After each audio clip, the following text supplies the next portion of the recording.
Satu ketika Umar bin Khattab radhiyallahu anhu berkata, aku mendengar Rasulullah SAW bersabda, sesungguhnya Allah Subhanahu wa Ta'ala merasa kagum kepada orang-orang yang melakukan sholat dengan berjamaah.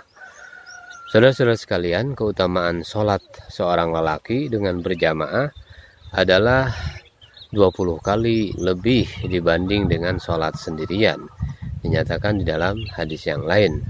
Kemudian di dalam hadis yang lain juga dikatakan sholatnya seorang lelaki dengan berjamaah dilipat gandakan 25 kali daripada sholatnya yang dilakukan di rumahnya atau di pasar atau di tempatnya berdagang atau bekerja.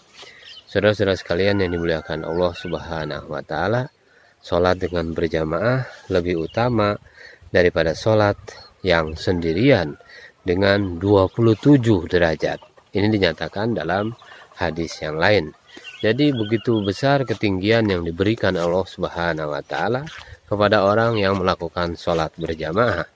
Rasulullah SAW bersabda, sholatnya 2 orang lelaki dengan berjamaah yang diimami oleh salah seorang dari keduanya lebih baik dan lebih banyak pahala di sisi Allah Subhanahu wa Ta'ala daripada sholatnya 4 orang secara sendiri-sendiri. Sholatnya 4 orang dengan berjamaah yang diimami oleh salah seorang dari mereka lebih baik dan lebih banyak pahalanya di sisi Allah Subhanahu wa Ta'ala daripada sholatnya 8 orang secara sendiri-sendiri.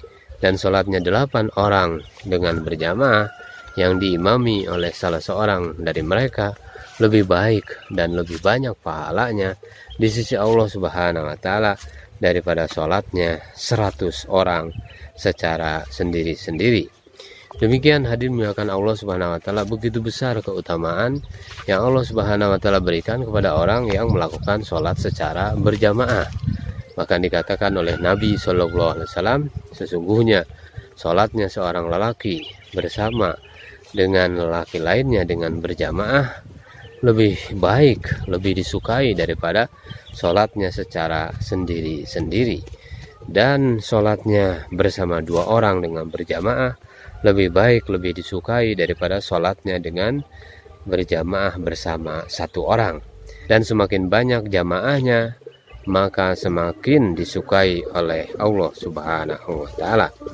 Saudara-saudara sekalian yang dimuliakan Allah Subhanahu wa Ta'ala, Rasulullah SAW bersabda, sholat dengan berjamaah sebanding dengan 25 kali sholat secara sendirian.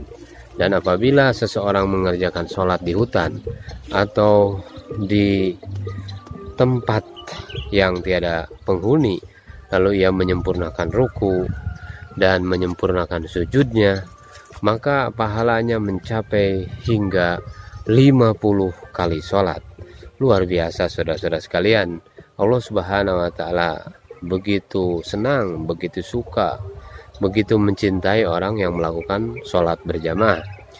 Seorang sahabat Abu Darda radhiyallahu anhu berkata, aku mendengar Rasulullah SAW bersabda, tidak ada 3 orang dalam suatu kampung atau di pedalaman, sedangkan mereka tidak mendirikan sholat berjamaah, melainkan setan benar-benar telah menguasai mereka. Oleh karena itu kamu harus mendirikan sholat berjamaah, karena serigala hanya menerkam kambing yang sendirian. Jadi mereka yang tidak melaksanakan sholat berjamaah, dinyatakan dalam hadis ini, dikuasai oleh setan, saudara-saudara. Oleh karena itu maka kita harus betul-betul istiqomah di dalam sholat berjamaah ini. Ketika Nabi SAW jatuh sakit, kata Aisyah radhiyallahu anha, dan sakitnya semakin parah, beliau meminta izin kepada istri-istrinya yang lain supaya perawatannya dilakukan di rumah saya, kata Aisyah radhiyallahu anha. Maka mereka pun mengizinkannya. Ketika tiba waktu sholat, Rasulullah SAW keluar menuju masjid dengan dipapah oleh 2 orang yang mana karena sangat lemahnya kedua kaki beliau terseret pada tanah. Demikian contoh baginda Nabi SAW tentang bagaimana kita melaksanakan sholat walaupun dalam keadaan sakit.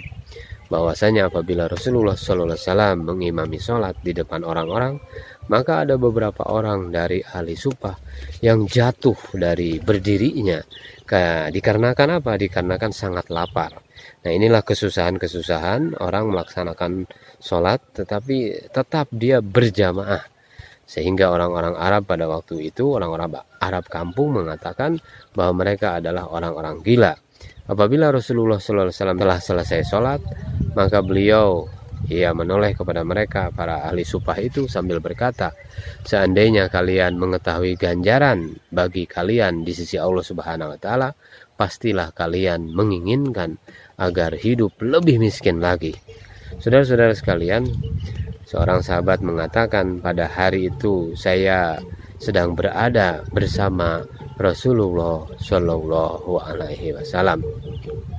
Saudara-saudara sekalian yang dimuliakan Allah Subhanahu Wa Taala, Utsman bin Affan radhiyallahu anhu pernah berkata, aku mendengar Rasulullah Shallallahu Alaihi Wasallam bersabda, barang siapa mengerjakan sholat isya dengan berjamaah, maka seolah-olah ia beribadah setengah malam, dan barang siapa mengerjakan sholat subuh dengan berjamaah, maka seolah-olah ia beribadah sepanjang malam. Saudara-saudara sekalian yang dimuliakan Allah Subhanahu wa Ta'ala, demikian beberapa hadis yang kita bisa kaji dan kita bisa renungkan sejauh mana kita telah mengamalkannya. Oleh karena itu, maka di pagi yang sangat cerah ini, saudara-saudara sekalian, maka kita berniat dan kita azam untuk senantiasa istiqomah melaksanakan sholat berjamaah.